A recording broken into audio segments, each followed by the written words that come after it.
Bun găsit la emisiunea Știință și Cunoaștere. Cele peste 200 de comentarii referitoare la interviul realizat în anul 2012 cu fostul consilier al Papei Ioan Paul al II-lea la Vatican, teologul Miceal Ledwith, mi-au semnalat cel mai mult necesitatea de a realiza un nou interviu pentru a dezbate în detaliu probleme urgente și de maxim interes pentru dumneavoastră. Și iată că a sosit momentul după o lungă așteptare și vă mulțumesc pentru răbdarea și comentariile foarte interesante pe care le-ați scris la cele 3 părți ale primului interviu. La acea vreme, domnul Miceal Ledwith se recupera dintr-o afecțiune severă, dar eu nu am aflat aceasta decât după ce s-a vindecat complet, așa că am continuat să-l atenționez asupra cererilor dumneavoastră de a înregistra un nou interviu. Au fost necesare 2 nopți a câte 5 ore fiecare, deoarece înregistrările din data de 17 decembrie 2013 au fost compromise din punct de vedere a calității tehnice, așa că am reluat totul în noaptea dinspre 18 spre 19 decembrie și am înregistrat un interviu de 4 ore. Nu știu dacă cele 4 ore de discuții pe care le difuzăm acum în serial răspund suficient de bine expectanților dumneavoastră. Am sentimentul profund al faptului că va fi nevoie și de un al 3-lea interviu, cândva în anii care vor urma. Nu întâmplător îmi spunea la începutul părții a doua că uneori mergem pe drumuri pe care nu le planificasem sau gândisem, dar totul este o aventură. Ei bine, a fost într-adevăr o aventură șocantă, încât de-abia dacă am fost în stare să pun o întrebare inteligentă la ceea ce am aflat. Vă spuneam în introducerea de data trecută faptul că există o psihologie de simț comun, puternic imprimată la nivelul conștientului și subconștientului colectiv, care în această zonă geografică este focalizată cu mare intensitate asupra elementului religios. Nu aș fi avut niciodată în planul emisiunilor Știință și Cunoaștere asemenea tematici care ar putea fi o amenințare la adresa acestei psihologii de simț comun dacă nu aș fi avut privilegiul de a-l întâlni pe domnul Miceal Ledwith. Am lecturat prevederile legale din codul de reglementare a conținutului audiovizual și am aflat că părerile exprimate de către domnul Miceal Ledwith nu contravin legii în vigoare, dar cu toate acestea, din proprie inițiativă, am introdus în textul de subtitrare, cât și pe imagini, o notă scurtă prezentată între paranteze, urmată de prescurtarea NR, adică nota redactorului. Aceasta înseamnă că acele cuvinte scrise între paranteze nu fac parte din traducere, ci ele reprezintă indicațiile mele referitoare la ideea cuprinsă între cele 2 rânduri ale respectivului fragment. Suplimentar am mai introdus și un element de avertizare cu o bandă albastră orizontală unde apare cuvântul speculație. Aceasta înseamnă că până la data difuzării în premiera interviului în primăvara anului 2014 nu există suficiente probe pentru a confirma sau infirma declarațiile respective. Și am rugămintea să țineți cont de aceste avertismente atunci când veți viziona fiecare episod. Știința progresează cu viteze uimitoare. Descoperirile arheologice, precum și cele ale paleogenomicii, încep să ne furnizeze răspunsuri ce, nu cu mult timp în urmă, ne-ar fi fost imposibil de aflat. Așa că eu vă propun să fim cu toții neutri, deschiși către tot ceea ce se descoperă nou, să acceptăm că unele lucruri se află momentan la nivel de speculație, dar cu siguranță unele vor fi confirmate sau infirmate în viitorul apropiat. Vă spun sincer că în cele 4 ore de interviu am avut parte de toate trăirile emoționale posibile. Am fost uimit, șocat, am avut stări de imensă bucurie și speranță, am fost stresat, enervat și zguduit de unele lucruri, dar am avut și momente de o adevărată reverie și toate acestea le veți trăi și dumneavoastră vizionând un interviu care zguduie anumite concepții despre lume și viață, ridică semne de întrebare asupra unor chestiuni biblice și multe altele. Vă readuc în atenție faptul că domnul Miceal Ledwith folosește în discursul său o metaforă și trebuie să repet ceea ce am spus data trecută și vă rog foarte mult să țineți cont de faptul că aceasta este o metaforă. Câmpul cuantic despre care vorbește domnul Ledwith se referă la faptul că puterea interioară poate fi accesată dacă manifestăm acele gânduri și idei care ne focalizează cât mai minte în prezentul infinitezimal al clipei, singurul element temporal care este cu adevărat real și care se manifestă în realitatea noastră biologică materială. Trecutul este doar o amintire, iar viitorul este doar o iluzie. Dar ele sunt conceptualizate numai din punct de vedere didactic în analize și proiecte care necesită estimări. Atunci când o boală extrem de gravă, precum ceea ce a avut domnul Ledwith, amenință viața, domnia sa spune că este dezastruos să oferim minții noastre gânduri și idei legate de boală, expectanțe legate de un viitor improbabil sau păreri de rău legate de un trecut care s-a consumat definitiv. Nu ne putem întoarce în trecut și nici nu putem călători în viitor. Dar ceea ce putem face este de a ne crea prezentul de care avem nevoie. Domnul Ledwith face o declarație pe care o repetă de mai multe ori pe parcursul interviului, și anume aceea că misiunea cea mai importantă a lui Isus a fost de a ne învăța Cum să facem acest lucru? Aparent simplu și totuși extrem de dificil de realizat. În cadrul unui serial de 9 episoade numit Cum a devenit Iisus cel numit Hristosul, domnul Miceal Ledwith a prezentat care au fost tehnicile de accesare ale acestei așa zise puteri supreme sau realități de ordin superior pe care domnia sa le-a interpretat, având la bază atât texte biblice, cât și idei rezultate din propria sa experiență de vindecare. Trebuie neapărat să revizionați serialul în cadrul releurilor noastre în fiecare sâmbătă la ora 18:03 veți pe TVR Cluj. Iată ce vom viziona în episodul al doilea. Domnul Miceal Ledwith ne va vorbi despre activitatea sa la Vatican. Ce anume se întâmplă acolo în cadrul ședințelor și discuțiilor private la care presa și televiziunea nu avea acces? Pe urmă mi-a relatat o întâlnire cu totul neobișnuită și șocantă cu Dalai Lama, care a avut loc la Cape Town cu mult timp în urmă. Pe urmă va vorbi despre Padre Pio și un incident, pe de o parte comic, dar totuși misterios, pe care l-a trăit fostul papă Ioan Paul al II-lea cu 30 de ani înainte ca acesta să ajungă papă. Pe urmă am abordat un subiect al filmelor de groază, Vânătoarea de vrăjitoare din Evul Mediu, și care reprezintă una dintre cele mai înfiorătoare perioade din istorie legată de frica față de aspectul feminin și care în prezent se perpetuează prin neacceptarea femeii în funcții de conducere ale bisericii. Desigur, toate acestea din perspectivă religioasă. Pe urmă veți afla lucruri interesante, unele chiar în premieră, despre scrierile apocrife, manuscrisele de la Marea Moartă, Evanghelia după Iuda, speculații cu privire la mormântul lui Iisus și al Mariei Magdalena și de ce data Crăciunului nu este data nașterii lui Iisus și ce argumente există în favoarea acestei idei.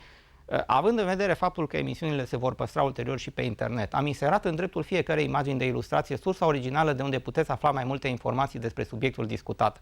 Pentru aceasta, apăsați butonul de pauză, copiați linkul indicat și căutați pe internet. Vă garantez că merită să vizionați fiecare secundă din acest interviu în care domnul Miceal Ledwith face dezvăluiri importante, dar nu înainte de următorul avertisment. Afirmațiile exprimate în acest program nu aparțin producătorilor, colaboratorilor și cu atât mai puțin Televiziunii Române și ca atare nu pot fi atribuite acestora. Ele aparțin în exclusivitate domnului Miceal Ledwith, care are o experiență bogată pe tărâm religios, inclusiv în sferele cele mai înalte ale Vaticanului. Producătorul și colaboratorii, precum și instituția Televiziunii Române, nu susțin și nu încurajează în niciun fel renunțarea la convingerile și credințele religioase proprii, care sunt o expresie majoră a libertății individuale. Toate opiniile domnului Miceal Ledwith, asociate cu vindecarea unei maladii incurabile, sunt însoțite de acte medicale eliberate de către o instituție medicală din străinătate, unde acesta a efectuat analize și tratamente medicale.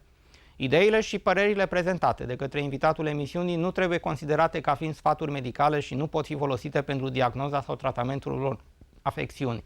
Considerăm că pentru diagnoză și tratament este necesară consultarea unor medici specialiști care pot oferi recomandări și terapii medicale autorizate. Domnul Miceal Ledwith a făcut anumite precizări bazate pe experiența sa personală la cererea scrisă a unui telespectator din România care suferă de o maladie asemănătoare. Televiziunea Română este deschisă la orice păreri și sugestii formulate decent care susțin sau contrazic afirmațiile domnului Miceal Ledwith. Acestea vor putea constitui subiectul unor emisiuni viitoare.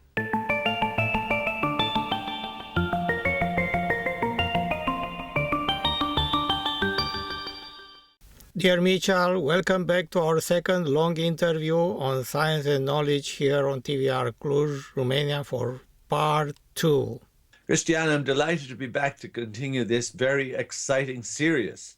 Sometimes we're diverging into paths that we hadn't planned or envisaged, but it's all a great adventure. I'm very honored to be with you again. We are going to discuss topics among those of the greatest interest here in Romania. I'm delighted. I was so surprised what great an interest you reported to me was created by the very brief references to Romanian being the origin of the Latin language and not vice versa. I was truly amazed with the statistics you quoted, like 100,000 viewers, etc. on that program. So maybe it's time to set the balance right a bit later and to realize that the only history that's written need not necessarily be the history written by those who win the wars. How would you describe a day from morning to evening in those 17 years while serving in Vatican? Well, I'm very grateful that I had that experience. I mean, the International Theological Commission is the group that I was honored to be appointed to back in early 1980. It was very early in the days of John Paul II. But it's someone described it. What is the International Theological Commission? It's a group of, I'm quoting, it's a group of scholars of international standing that have been asked to advise the Pope and the Holy See on matters of theology, not doctrine, theology. So that's what we did. I, in fact, was chairman of the group on 3 separate occasions. I had a very long tenure of office. The normal period is 5 years. I was 17, which is a little more than 3 times the regular period.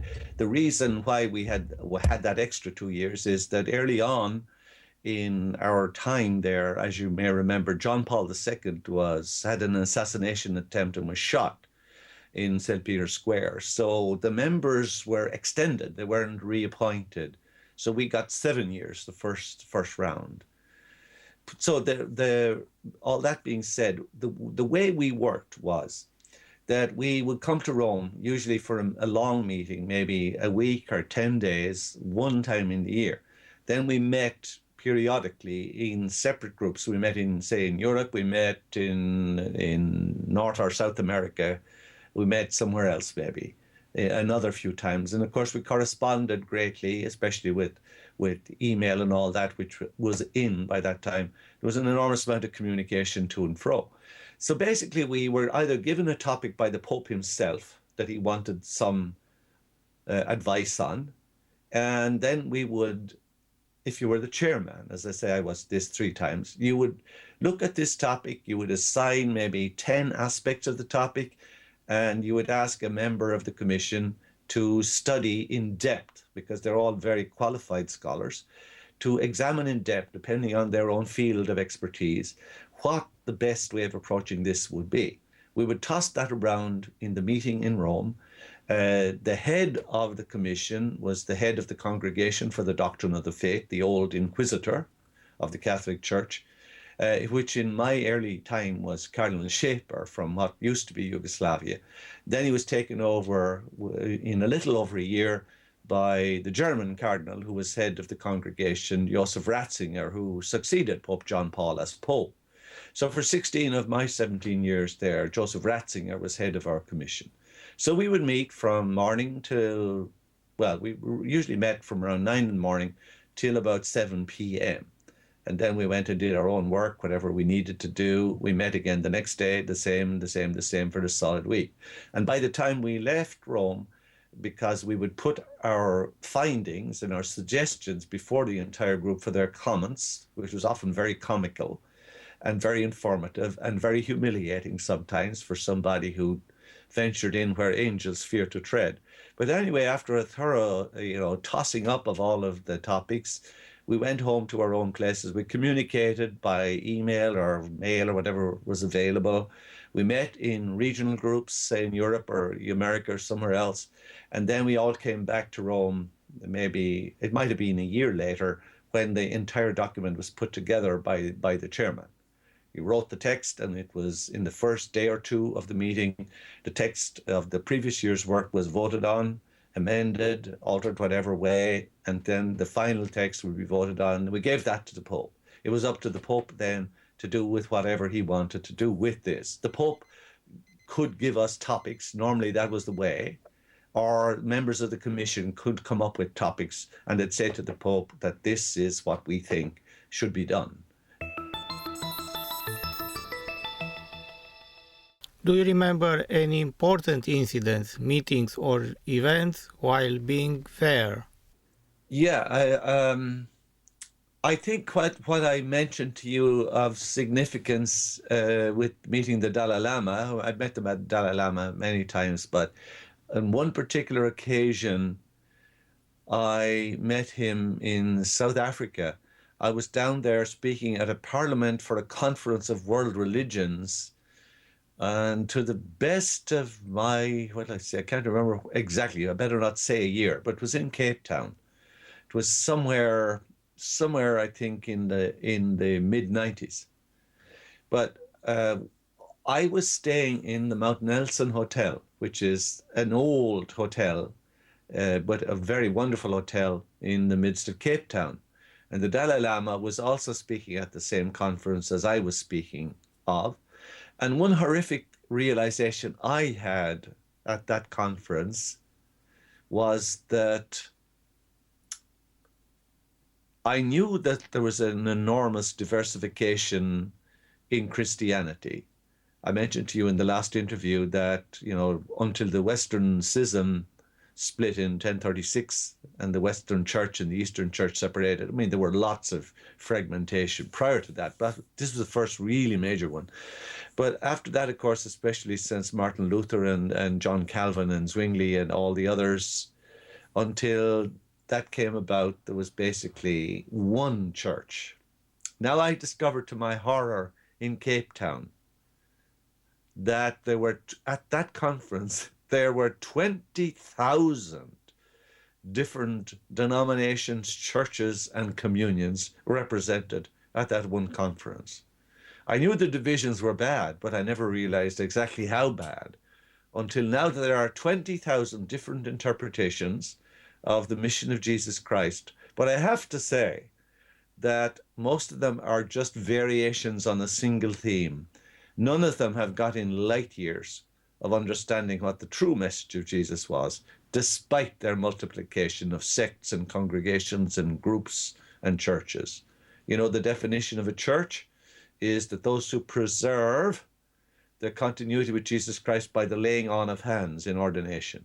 If you can trace back your laying on of hands to the apostles and Jesus, then it's a church. If there's a break in that physical laying on, then you're a congregation or communion or something less. But that was my horrific understanding of the state of Christianity at the conference in Cape Town. But anyway, I was with the Dalai Lama on the same floor of the hotel or the floor above it or something. But in the course of the development of the week we were there, it was impossible not to meet him quite a lot. And, the big thing that was at the forefront of people's minds in Cape Town was that the Dalai Lama was turfed out by the Chinese from Lhasa, the capital, and the traditional palace of the Dalai Lama, where the Dalai Lama, of course, as you know, in Tibetan Buddhism is recognized as a god.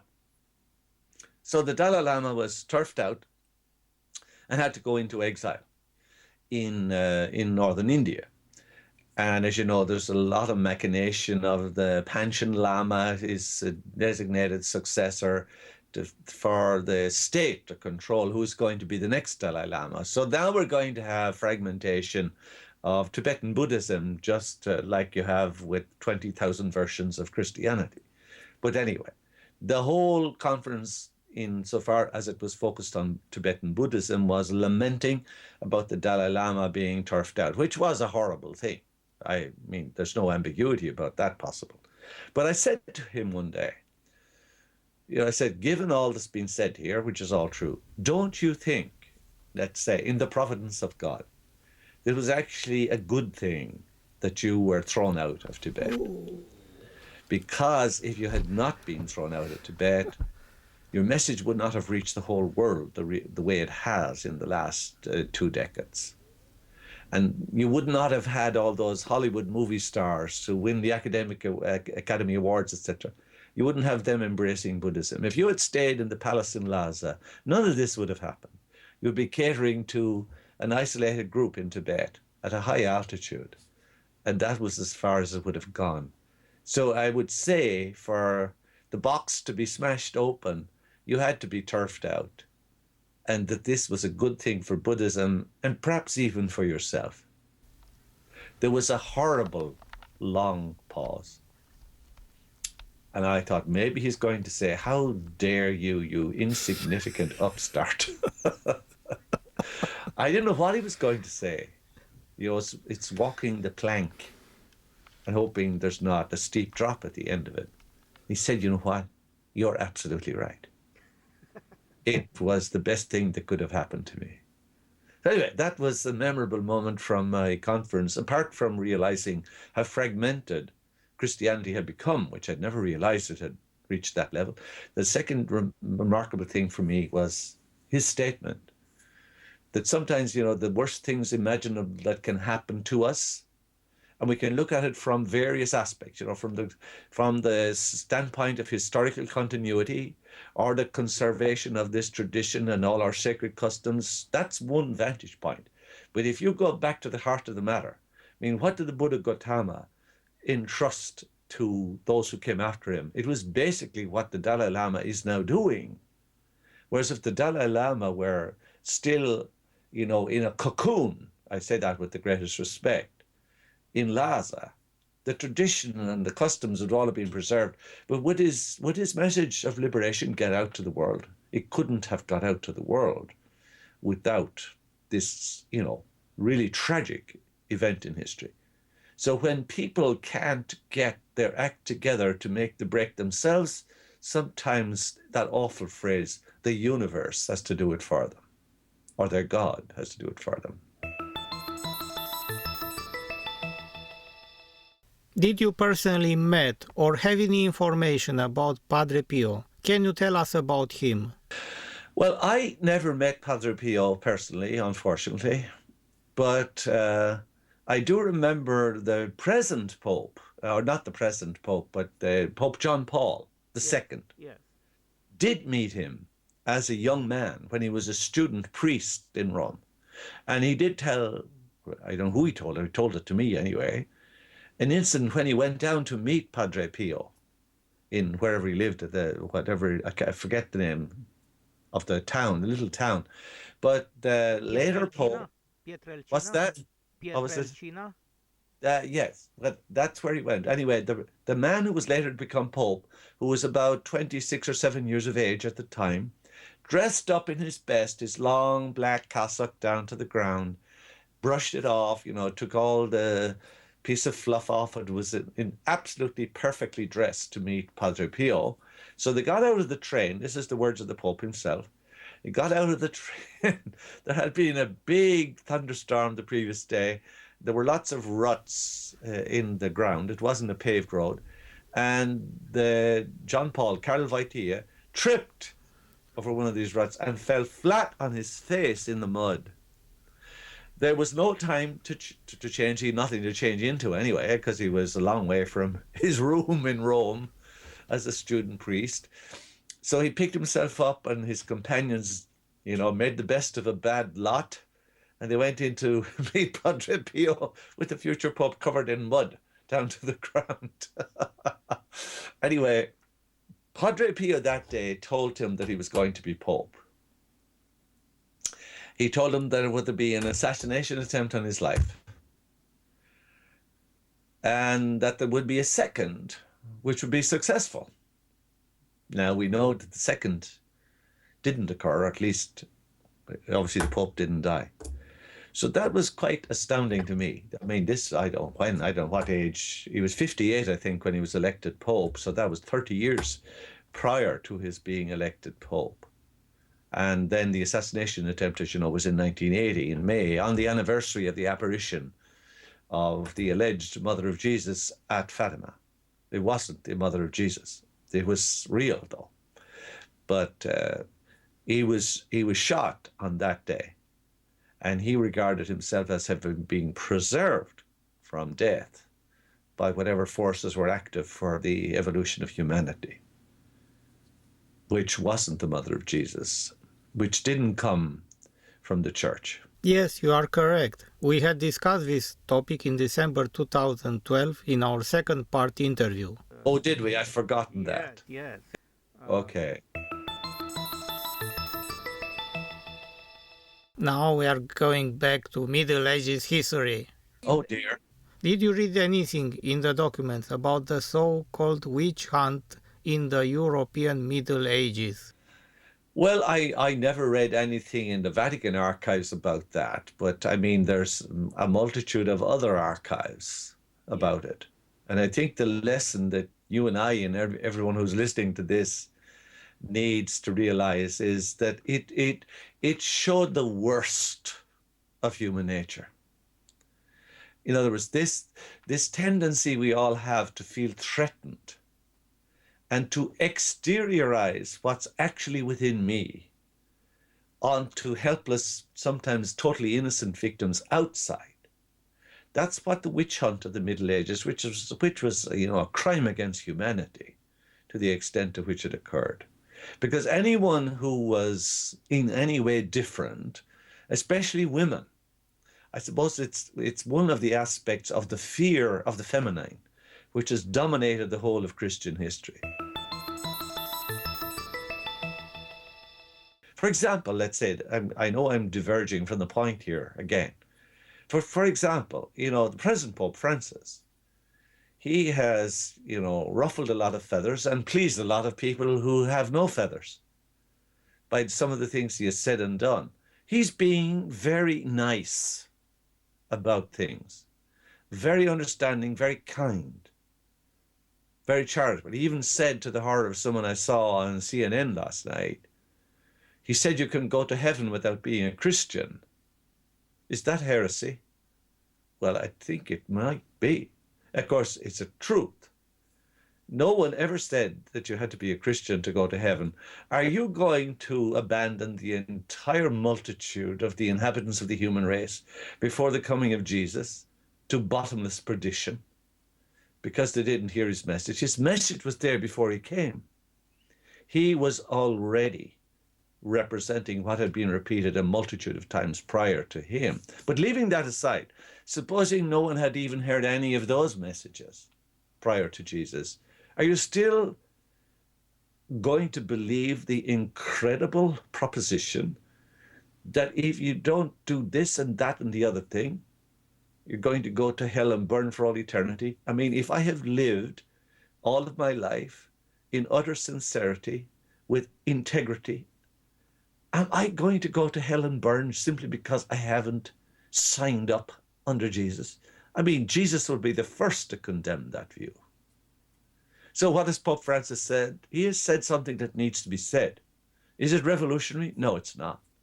But does it need to be said? It does. On the other hand, Pope Francis hasn't moved one whit, even though he has upset a multitude of conservatives in the church, the Catholic Church. He hasn't deviated 1 millimeter from the traditional line. For example, the obvious one, there are no women priests in the Catholic Church. It's been a big, big, big problem. I remember one time Cardinal Ratzinger, later Pope Benedict, asked me to lay out the all possible objections that there could be from the Christian sources for women to be ordained as priests. Lay out all the objections you can think of, and then lay out all the positives you can think of. I did it. I did a very good job of it. But of course, my conclusion would have been, I don't know whether I drew it on that paper or not, but it was obvious, even if I didn't, that there was no barrier to women being ordained priests or bishops. And I presented it to the Cardinal. And I later had the satisfaction of the Cardinal quoting me without acknowledgement in some public addresses on this topic. But anyway, these are modest gratifications. But Pope Francis has been asked about this and says, no, women can't be ordained.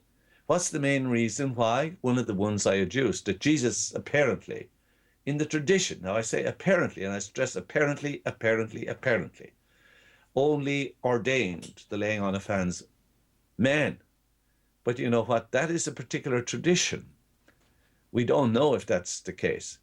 I mean, if you go back and just look at this matter on the basis of the Christian tradition alone, the very word apostle, apostellein in Greek, I mean, someone who bears witness, that word in Latin or what in Aramaic or whatever word, what language you're talking about right now, that word meant the first person to see the risen Jesus. And there's a big hole in this argument that the first apostles were all men, because the very first apostle, and this is in the New Testament itself, not in some obscure document unearthed in a burial ground in Egypt 2,000 years later. This is in the New Testament itself. that the first person to fulfill the demands for being an apostle was the first to see the risen Christ was Mary Magdalene, who was a woman. So the first apostle on the church's own terms should have been Mary Magdalene. Now, what are you going to do with that? Well, I'm doing my own thing with that. I leave the church to do its own thing with it. The facts are there. But Pope Francis, while being apparently very kind and embracing mutilated people and all that, that's wonderful. I am so delighted to see it. But I'm saying in terms of changing one iota of traditional doctrine, he has not changed one iota of it. So anyway, the next question that came up sometime was, well, what about a cardinal? I mean, I know in the days of Pope John Paul II, there was some move to make Mother Teresa of Calcutta a cardinal. Of course, as you know, Mother Teresa was a woman. Yeah. We have progress here. Okay. And I knew her very well personally. I mean, I was secretary of the World Synod of Bishops one time at the Vatican. She was an observer, and I was sitting at the end of the row because I had to be getting in and out a lot.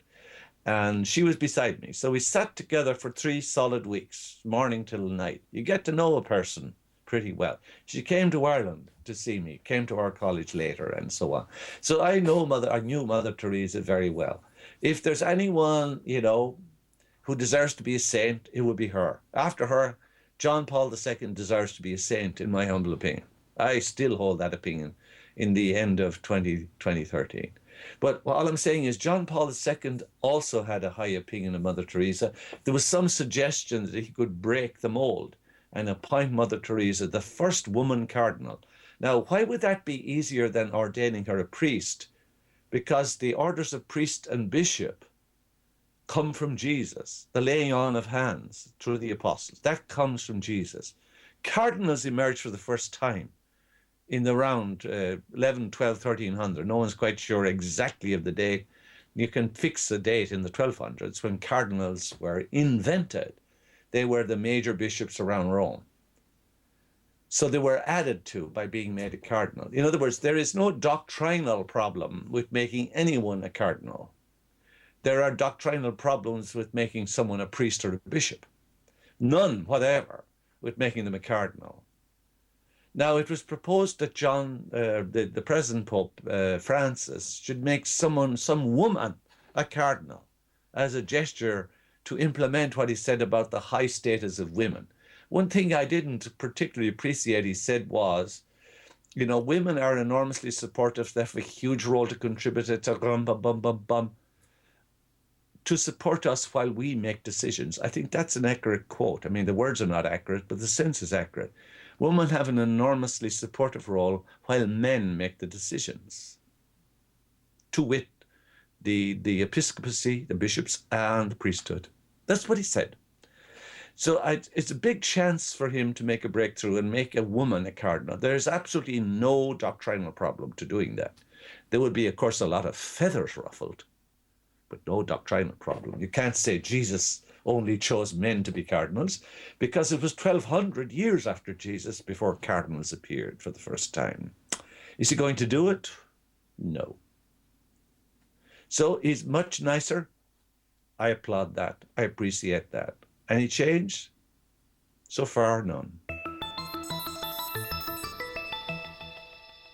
What other apocryphal writings had been most recently discovered and the public probably is not aware? Well, the only major discovery is Christian, that we're aware, apart from the Gospel of Judas, which was discovered in 2006. And that document did not come out of mainline Christianity. It came out of, God, I can't even remember their name right now, but it was the group who, I don't want to put this offensively, but it was a group of Christians who worshipped the heretics, the radicals in the tradition. Oh, I remember their name now, obviously. They called themselves the Cainites, C-A-I-N-I-T-E-S. Cain was the daughter of Adam and Eve, as you remember.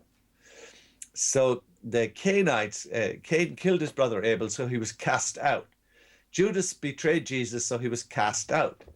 So these people wrote the Gospel of Judas as part of their tradition of being espousers of the rejected. And so the Gospel of Judas was produced. And they said that Judas was sort of paid off by Jesus to betray him so that Jesus could demonstrate whatever he was going to demonstrate, which was basically, in the old paradigm, he was going to die for our sins through enormous suffering and death to appease the vengeance of a savage God. That's the tradition of the Gospel of Judas. In other words, has it anything to contribute to the true understanding of the teachings of Jesus Christ? Squat. Is it interesting? It's extremely interesting. Is it a move forward? No. Now, the other significant discoveries were, number one, I suppose, the Dead Sea Scrolls, which were discovered near the Dead Sea in Israel on the western bank of the Red Sea, and the discovery in Nag Hammadi in 1962. I forget the date of the discovery of the Dead Sea Scrolls. I think they were in 1947. The Nag Hammadi documents, which were Christian, were discovered in 1962. The Dead Sea Scrolls were not Christian. They were prior to the time of Jesus. The Nag Hammadi documents are Christian, a group we would probably now call heretics. And when the pogrom was on, they buried their sacred documents. There were 52 in that big earthenware cask that was discovered on the 2nd of December in 1962. They buried their documents because they would have been destroyed if the Inquisitor had found them. So those are the three major. The Gospel of Judas was a major discovery. But as I said, does it add anything in the way of correcting the misunderstanding of the mission of Jesus? No, it makes it worse. The other two, I think, are very helpful. I mean, Nag Hammadi is enormously helpful. You know, that's the collection of documents. Unfortunately, we don't have 52 of them now because the man who discovered them brought them home and laid them on the floor of his little house. And it's acknowledged, though it's not acknowledged publicly these days, that his mother used some of the documents to light the wood stove in the morning before he got off. So there are 52 documents. What I think no honest person will contest is that there were more. I don't know how many more. The answer to how many more is dependent on how much it takes to light a wood stove. Maybe 5 more, 10 more, I have no idea. But anyway, we have 52 of them, and those are very precious. Say, like the Gospel of Philip, which is the home to that, as it's translated nowadays, the wonderful incident where Jesus, kissed Mary Magdalene on the lips. If you look at any of the modern versions of the Nag Hammadi scrolls, I mean, I think I have right here in my background the full James Robinson definitive version of them. Maybe you're able to read it with the new camera we have here. But anyway, leaving that aside, I have pointed out to a lot of people who have published stuff about Mary Magdalene and Jesus in the last few years, when they quote this text from the Gospel of Philip, it's in section 64, in case you're looking it up. And if you have the original photocopies of the text, and in particular, I remember I pointed this out to Kathleen McGowan, who was the author of The Expected One, a wonderful book, by the way. But I said to her, Kathleen, you're quoting number 64 here, section 64 of the Gospel of Philip, where you say, without apology, Jesus used to often kiss her on the lips. Now, I said, I'm sure you know, Kathleen, that there are 2 holes in that text. One is where you're saying there's the word kiss, and the next is lips.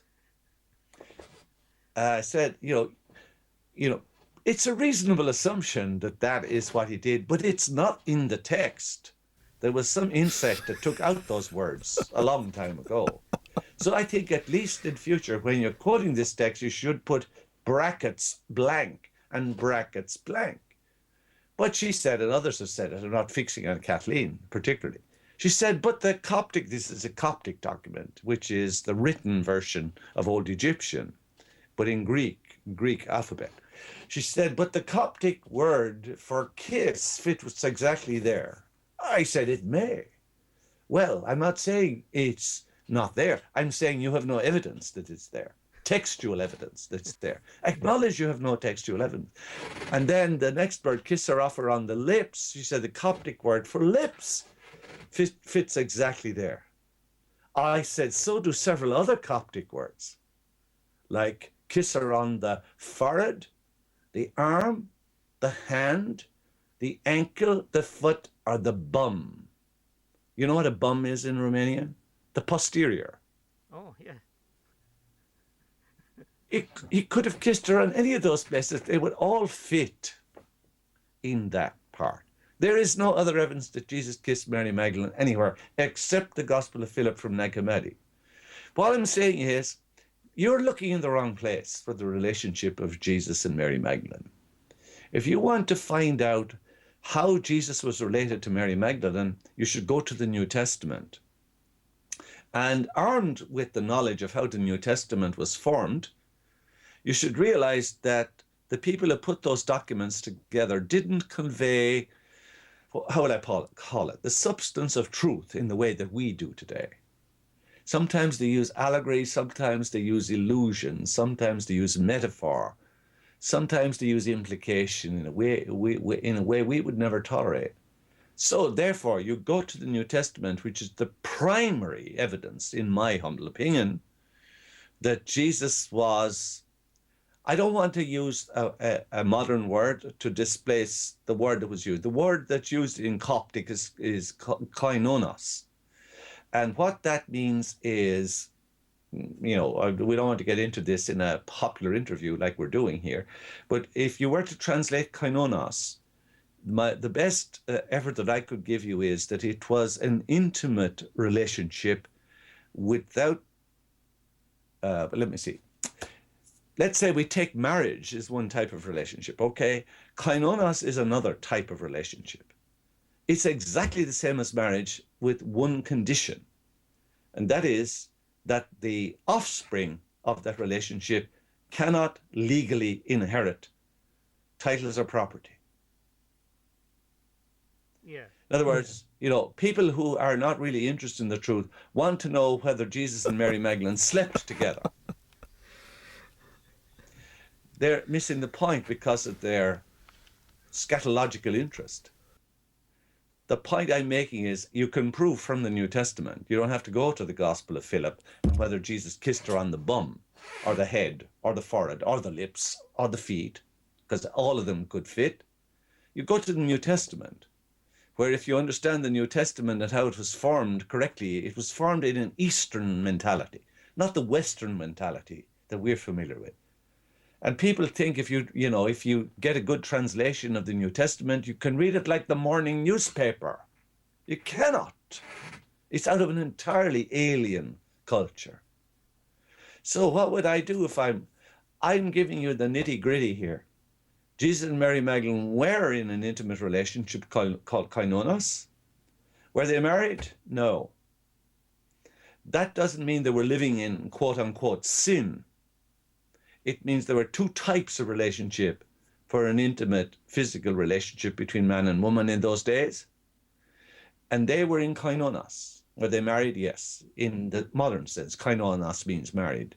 But in the first century, marriage meant a different thing. It meant if they had children, that the children could inherit property or positions. Koinonos was a specific type of arrangement which debarred children from inheriting anything. Now, if you understand the background in which we are in the first century, and in Romania, you will understand this better than most, because you know what was deprived in your culture from the advent of the Romans into your land, and so forth. Likewise, in Judaism at the time, you know that Mary Magdalene was a descendant of the Hasmonean dynasty that came from Judas Maccabeus, who did disperse the Romans from his country. just like your heroes dispersed for a while, the Romans from your country. You also know that Jesus was a direct descendant in the line of David. Those are the two royal houses of Israel. So in this dynamic connection together, you have the combination of the two royal houses of Israel, of Judea, a dynamic combination. I mean, if there's anything guaranteed to foster sedition, it's the marriage of the two direct heirs of those two major royal houses. They had to not get married, they had to enter into koinonia, because thereby they surrendered, they, abdicated their rights to succeed as the king and queen of Judea. So that is what Jesus and Mary Magdalene were in. So in the modern parlance, were they married? Yes. Were they married in the sense of first century Judaism? No, because their children couldn't inherit. Were they married in every other sense? Yes, they were. Now, where would I go in the New Testament to prove that, seeing that I don't think that the Nag Hammadi documents are to be all of the end of all of this? I would go to certain instances in the New Testament where it is obvious that Mary Magdalene is his partner. For example, the famous wedding at Cana, when the mother of Jesus is ordering the stewards of the feast to bring casks so he can change the water into wine. Only in first century Judaism, only the mother of the bridegroom had the right to do that. So does it say in chapter 2 that Mary was the mother of the bridegroom? No, but it says it equivalently because she gave orders to the stewards of the feast. The people who put all of this together later were Westerners, who produced the Gospels were Westerners. Remember how the Gospel of Mark, the Gospel of Luke were produced, not in the Near East. Look at, for example, the story when Jesus was coming back from a long missionary trip to the home of his wife's brother, Lazarus, whom he raised from the dead. 3 miles outside Jerusalem. And Jesus came back, he'd been away for a long time. They all ran out to see him, except one person. Who was the person who didn't run out to see Jesus? Mary of Bethany. Why? Because in first century Judaism, there was a rule that the wife of an individual did not go out to meet her husband returning from a journey until she was asked to come by her husband. Jesus, remember, sends for her and she comes out. That kind of thing in the New Testament, while it doesn't say it explicitly, and if the Western redactors of the Gospels had known that, which of course they didn't, they would have excluded them as they excluded so many other things. So I'm saying to the scholars, were Jesus and Mary Magdalene married? Number one, you don't know what you're talking about because you don't know that there were these two equivalent states, one without the right of inheritance for children. So number one, you don't know what you're asking. Number two, where do we find evidence? I mean, I have known very respectable scholars of the New Testament who say there's absolutely no evidence that Jesus and Mary Magdalene were married. But if I were looking, number two, for evidence, where would I look? I would look not in some document dug up on the shores of the Dead Sea or in Lower Egypt. I would look in the New Testament itself. It's clear, if you understand what the New Testament, how the New Testament is formed, that they were in an intimate relationship without the right of their children to inherit the kingdom of Judea or anything else. So that's the end of that story. Yes, you are perfectly right, and I'm sure this topic is of great interest for our viewers. And let me go now to some of your published papers on www.hamburgeruniverse.com, where I found interesting presentations which inspired me for the next questions. Have the burial boxes of Jesus and Mary Magdalene been found? And I think my answer was no. And later on, the Discovery Channel presented a documentary film called The Lost Tomb of Jesus, which was very controversial. Putting it mildly, very controversial. Well, the things you referred to, and I mean, if anyone is interested, maybe they should look up my article on the website you quoted, hamburgeruniverse.com, www.hamburgeruniverse.com. And I also can send you, someone published 10 or 15 of my articles in Canada last year, and they did a marvelous work of illustrating them graphically. And I have a single link that will enable you to read all those 10 put together in that attractive form.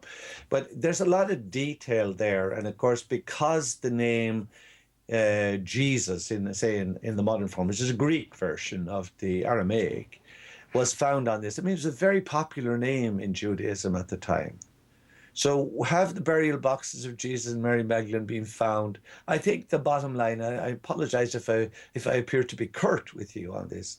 The answer is no. But if you want to find out the tedious details of how I arrived at that, perhaps you'll be better served than me laboriously reiterating them here to look at the detailed evidence that I go through in that article. I don't think the burial boxes of Jesus and Mary Magdalene were found. I don't even believe that Jesus was crucified. I believed he was crowned with thorns and scourged at the pillar and mocked and all that stuff. Yes, but I don't think he was actually crucified. And there's evidence for that. Yes, and that's not the end of the world. I mean, of course, it is the end of the world if you think he came here to suffer and die for our sins to appease the vengeance of a savage God.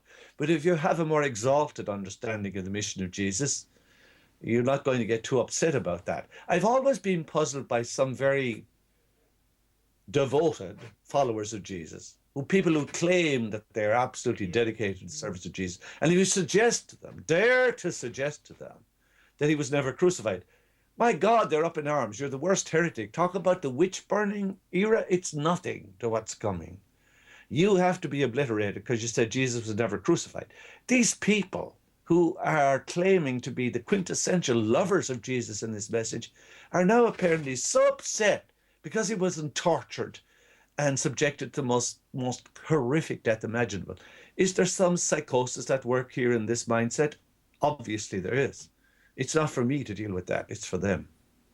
Please tell us more about the relation between the Midwinter Festival and the Christmas date. Well, let me approach this from the back to the front. Unless some interpretation be taken from it that I do not intend, I'm going to be very basic here. Should it appear that something I'm about to say would mitigate us celebrating Christmas on the 25th of December? No. Everything I'm going to say, even though it might seem contrary to that, will support us celebrating the birth of Jesus Christ and his mission. We can't support and celebrate the mission of Jesus sufficiently. Was he born on the 25th of December? I sincerely doubt it. When was he born? Probably in September. Why did his festival come to be celebrated on the 25th of December? Well, there are two reasons, basically, and we're not going into this today. It's another topic. But I'll just give you two reasons. Number one, there was a major feast, as everyone knows, called the Festival of Sol Invictus, which was celebrated on the solstice in Rome. The solstice in those days was the 25th of December in the Julian calendar. This year, the solstice is on 21st. It moves a bit. So did the church want to overcome the festival of the unconquered sun, Sol Invictus? They did. Is that why they celebrated the birthday of Jesus there? Without a doubt, it was a factor. Remember, it was the year 384 or something before the celebration of the birth of Jesus ever occurred in Western Christianity. 384. There was nobody alive to consult about a date at that stage. Methuselah was long gone. The next factor is something that was indigenous in Judaism at that time, called the belief in the integral age. What was that belief? That all the great figures in Jewish history, the prophets, etc., they were all conceived on the day that they died. So if you calculate when Jesus was hauled before Pontius Pilate and the high priest Caiaphas and was going up the hill of Calvary with a cross on his shoulders and was zapped out of there and substituted by a great hero, Simon. If you calculate what that date is, it's around the 25th of April. So therefore it means that if Jesus was crucified and died on the 25th of April or thereabouts, there are two other ways depending on how you calculate it. Therefore, according to the integral age belief, if he died on the 25th of April, it was the day he was conceived. So if you take the day he was conceived and add on 9 months, you get December 25th. QED, as we say in the English language. That's the origin of the celebration on the 25th. Do I think it's misplaced? Am I against Santa Claus? Am I against all the customs of celebration? Absolutely not. I'm just saying it's not the right date, but so what? We're celebrating it, even if it's a couple of months out. Do I think Jesus should be disparaged because of the caricatures of his belief that most of those who claim to follow him today are espousing? Do I think he should be made to blame for that? No, I think the blame should lay exactly where it lies. The message of Jesus is a message of profound liberation.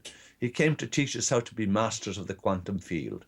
And as I referred to your friend in time of Charlotte, with the transverse mellitus, that's exactly what he taught us how to do. How to create reality as we would wish it to be, to become masters.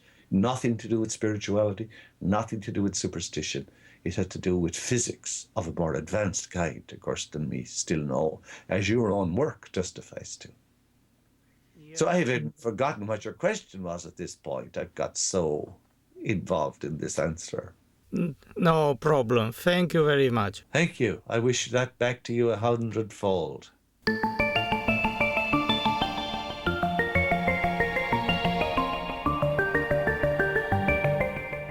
Afirmațiile exprimate în acest program nu aparțin producătorilor, colaboratorilor și cu atât mai puțin Televiziunii Române și ca atare nu pot fi atribuite acestora. Ele aparțin în exclusivitate Domnului Miceal Ledwith, care are o experiență bogată pe tărâm religios, inclusiv în sferele cele mai înalte ale Vaticanului.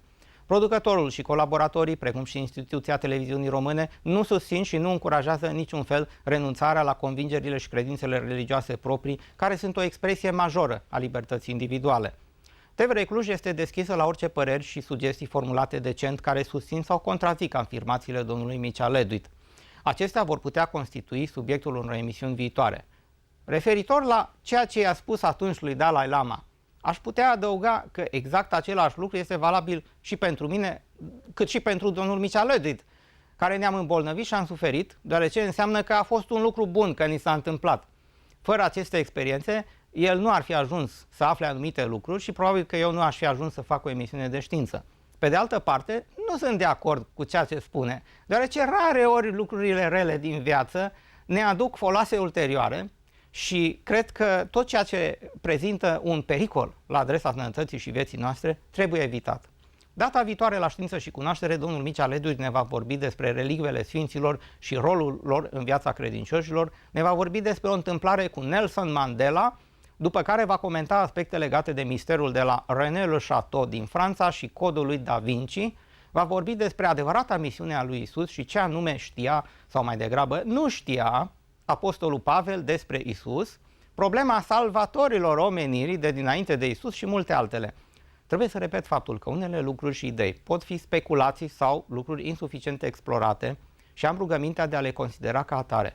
Fiți alături de noi data viitoare la o nouă întâlnire cu Știință și Cunoaștere.